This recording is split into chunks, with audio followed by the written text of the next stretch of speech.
Hi guys, welcome to nighttime reading with Exploring Vampire or Priya. My name is Priya, so you can call me that as well. Yeah, so today we're gonna be reading Adventures of the Wishing Chair. It's like my childhood book that I used to kind of read, and it's pretty good. So I think we'll start off with like the first freaking page, and I am probably gonna use my other phone to see the words because it's dark.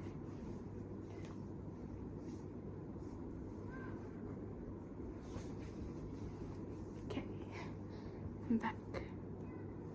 And okay.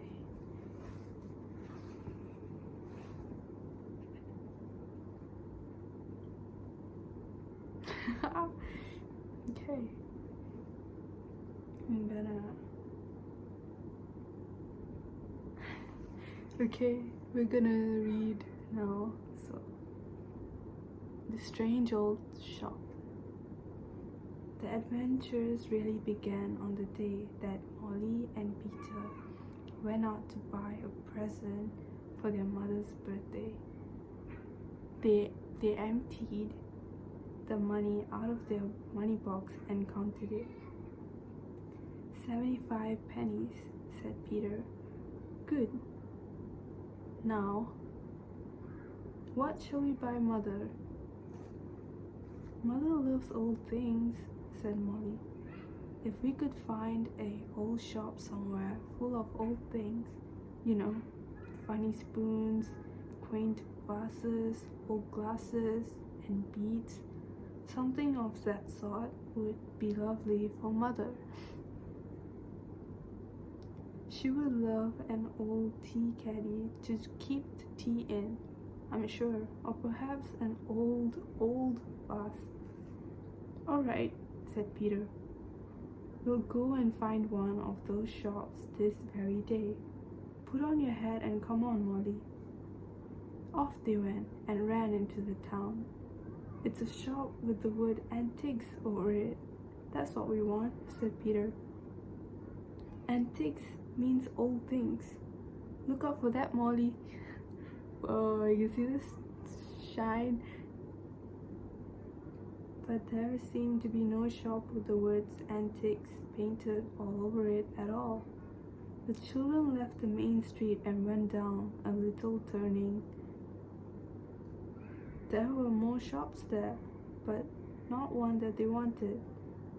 So on they went and came to a small narrow street whose houses were so close that there were hardly any light in the road.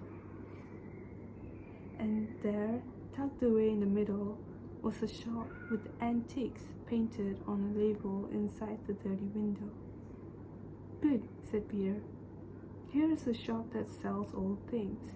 Look, Molly, do you see that strange little vase with swans set all around it? I'm sure Mother would like that. It's marked 50 pennies, exactly what they were looking for. We could buy that and some flowers to put in it. So into the old dark shop they went. It was so dark that the children stumbled over some piled rocks on the floor. Nobody seemed to be about. Peter went into the counter and rapped on it. A tiny door at the back opened, and out came a strange little man, no higher than the countertop. He had pointed ears like a pixie. The children stared at him in surprise. He looked very cross and spoke sharply. What do you want? Making a noise like that. We want to buy the vase with swans around it, said Peter, muttering and grumbling to himself. The little chap picked up the vase and pushed it across the counter. Peter put down the money. Can I have some paper to wrap the vase in? He asked politely. You see, it's for my mother's birthday, and I don't want her to see me carrying it at home. Grumbling away to himself, the little man went to a pile of boxes at the back of the shop and began to open one to look for a piece of paper. The children watched. To their enormous surprise, a large black cat with golden eyes jumped out of the box and began to spit and snarl at the old man. He put it back again. He opened another box. Out of that came a great breath of green smoke that wound up the shop and smelled strange. The little man caught hold of it as if it were a ribbon and tried to stuff it back into the box again, but it broke off and went wandering away. Now he stumbled and raged. The children felt quite frightened. "We'd better go without the paper," whispered Molly to Peter.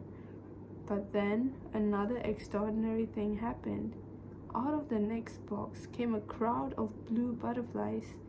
They flew into the air, and the little man shouted with rage again. He darted to the door and shut it, afraid that the butterflies would escape.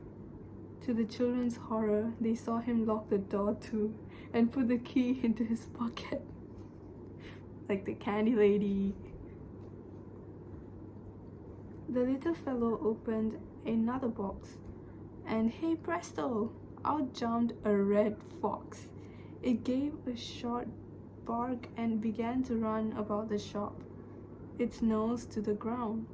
The children were half afraid of being bitten, and they both sat in an old chair together, their legs drawn out off the ground, out of the way of the fox.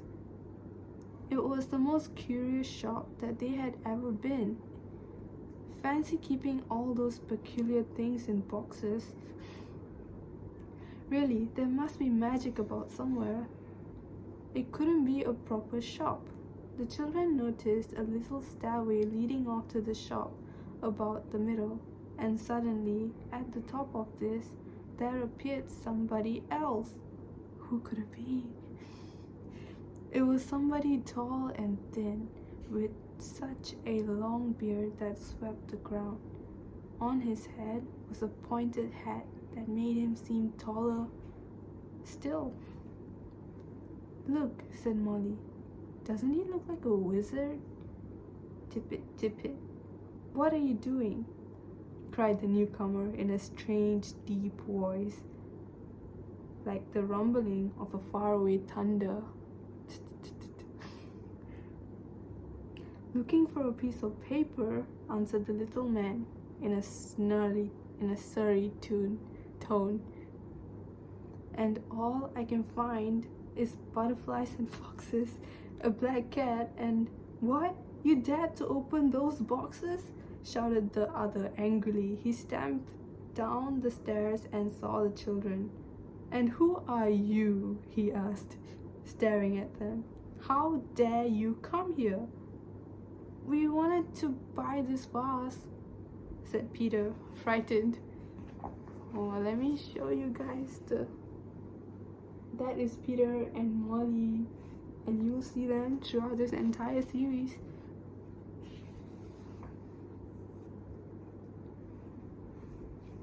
"Well, seeing you are here, you can help Tippet to catch the fox," said the tall man, twisting his beard up into a knot and tying it under his chin. "Come on." "I don't want to," said Molly. "He might bite me. Unlock the door and let us go." "Not till the fox and all the butterflies are caught and put into their boxes again," said the tall man. "Oh dear," said Peter, making no movement to get out of the chair in which he and Molly were still sitting with their legs drawn up. "I do wish we were safely at home." And then the most extraordinary thing happened. The chair they were in began to creak and groan, and suddenly it rose up in the air with the two children in it. They held tight, wondering whatever was happening. It flew to the door, but it was shut. It flew to the window, but that was shut too. Meantime, the wizard and Tippet were running after it, crying out in rage. How dare you use our wishing chair? Wish it back! Wish it back! I shan't, cried Peter. Go on, wishing chair, take us home. The chair, finding that it could not get out of the door or the window, flew up the little stairway and nearly got stuck on the doorway at the top, which was rather narrow, but just managed to squeeze itself through. Before the children could see what the room upstairs was like, the chair flew to the window there, which was open, and out it went to the street. It immediately rose up very high indeed, far beyond the housetops, and flew towards the children's home. How amazed they were, and how tightly they clung to the arms. It would be a dreadful to fall. I say, Molly, can you hear a flapping noise? Said Peter. Has the chair got wings anywhere? Molly peeped cautiously over the edge of the chair. Yes, she said. It has little red wings growing out of each leg, and they make the flapping noise. How strange!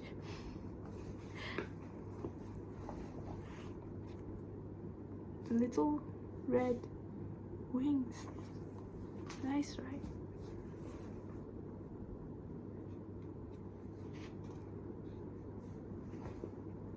The chair began to fly downwards. The children saw that they were just over their garden. Go to our playroom, chair, said Peter quickly. The chair went into a big shed at the bottom of the garden. Inside was a playroom for the children, and here they kept all their toys and books, and could play any game they liked. The chair flew in at the open door and came to the rest on the floor. The children jumped off and looked at one another. The first real adventure they had in their lives. What a delight!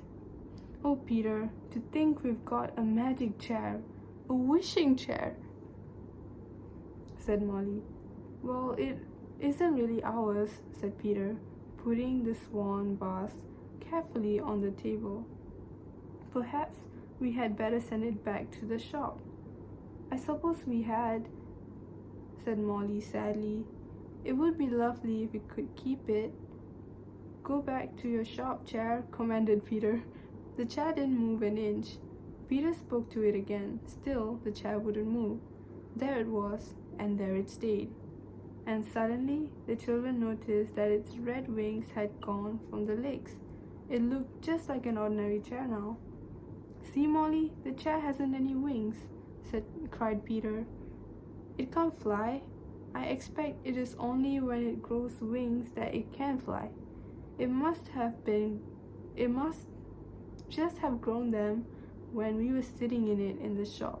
What a luck for us. Peter, let's wait till the chair has grown wings again and then get in it and see where it goes, said Molly, her face red with excitement. Oh, do let's. Well, it might take us anywhere, said Peter doubtfully. Still, we've always wanted adventures, Molly, haven't we? So let's try. The very next time our wishing chair grows wings, we'll sit in it and fly off again. Hooray, said Molly. I hope it will be tomorrow. And that is it, guys, for the first ever edition of this series.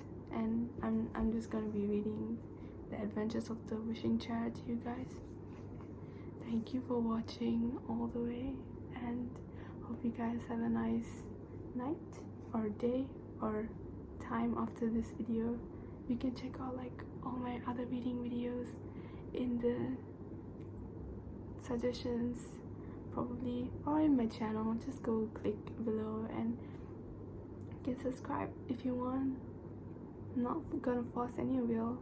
It's just a reading channel for you to chill in, and I do draw sometimes, so yeah. Bye.